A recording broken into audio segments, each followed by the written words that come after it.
Hi YouTube, welcome to our channel. Today my daughter is going to putting some falsies on.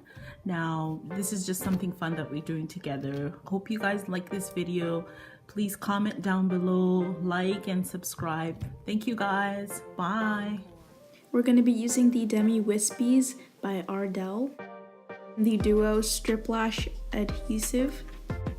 The first thing you want to do is just apply a small amount of glue to the strip lash. I added too much, but yeah.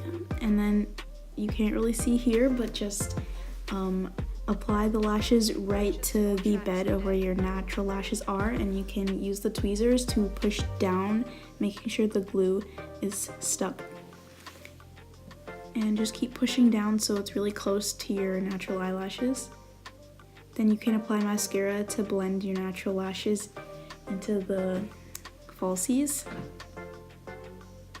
And this is how the first one looked. And the end product after putting another one on.